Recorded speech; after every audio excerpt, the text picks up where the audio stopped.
Okay, so in this video I'll be reviewing A Game of Thrones. Not Game of Thrones, the TV show, but A Game of Thrones, the first book in the Song of Ice and Fire series. So fair disclaimer, you might not get some of the excitement from some of the stuff from this review, just because I've actually read this or listened to this book. I've read this book once, and I've listened to it like 3 times. This will be my third listen through. So yeah, just keep that in mind if I don't seem like maybe as like excited as as a first time reader would be. But yeah, just real quick spoiler-free review before we start discussing specifics. This is a really, really good book. I would even say a fantastic book. And funnily enough, it almost works. It's almost just an interesting book in of itself. Even if you were like, I can't be fucked reading the whole series, but you just want like an interesting book with a, this might be a good book for you. And the reason I say that, it might seem kind of weird because it is obviously famously part of the entire Song of Ice and Fire series. But the reason I say that is this book just has like a certain something to it. It just like everything in this book just sort of pops off the page, and the vibe of the world is so real and so like palpable that honestly it's just an interesting read. I mean, forget plot, anything. Just every scene, every piece of dialogue just feels feels real and beautiful. So yeah, so there's that. Okay, getting into spoiler. Well, not that I'll be busting out spoilers immediately, but just getting into spoilers now. So this book, some of the strengths of this book is obviously George R. R. Martin's character work. He quite quickly introduces you to some really cool and interesting, cool and interesting cast of characters. A very big cast of characters. Obviously, you've probably heard about that before. Game of Thrones is famous for a big cast of characters, and A Game of Thrones is no different. And so there is a little bit of a learning curve where you're like, who the fuck is that guy again? Or you would be if it wasn't your third time reading through it like a degenerate, like me. But, so that is, I guess, one negative, but the positive is that you get to know so many cool and interesting people. And when I say cool, I don't necessarily always mean good, because there's a lot of very bad people. But I mean cool in the sense that they're cool characters. So that's a big strength of the book. The plot of this book is actually not bad. In fact, I'd say the plot of this book might be alongside the next two. You can make an argument for all three of them being the strongest plot of the series, because they move fast. The later books have their strengths, and we'll get into that when I review them, but the plot of this is moving somewhere, and you can sort of see where it's going. You might not know where it's going to end up, but at least you see the progress. You're like, okay, there's a war starting, there's rising tensions, and the twist, arguably, is that Eddard gets beheaded, right, at the end. I mean, you can call it a twist, you can call it not a twist, depending on how your perspective coming into the book. But the point being that you could very easily have seen it coming if you're reading closely. And I will admit that I didn't the first time I was reading through.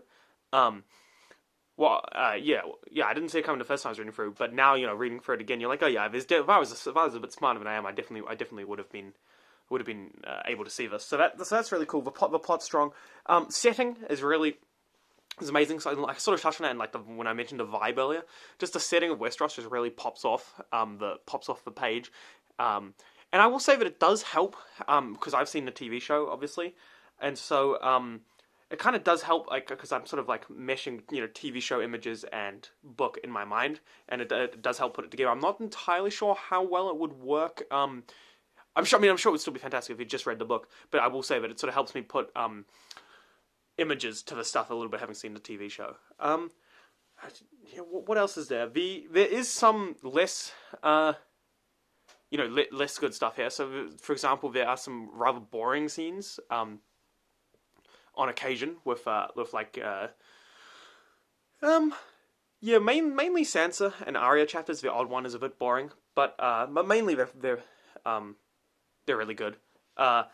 The entire stuff with Tyrion and Catelyn is a really interesting sort of how do you say it? It's sort of an interesting idea, like you start a war from this big misunderstanding and stuff. And I just really like the feeling of escalating tension you get over the course of a book, which eventually culminates, obviously, in Robert's death and in Ned's failed coup.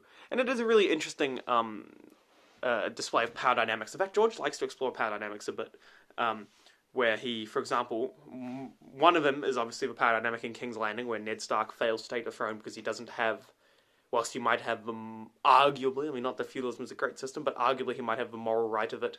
But in terms of power dynamics, he failed to secure the gold cloaks and such. And so he doesn't have the power.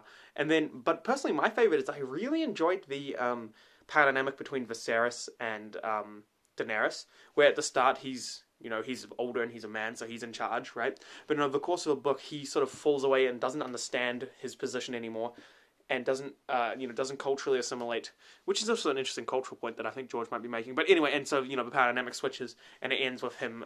It ends with one of my favorite scenes in the entire series, where Viserys, pushes it too far and then gets killed with a crown of molten gold.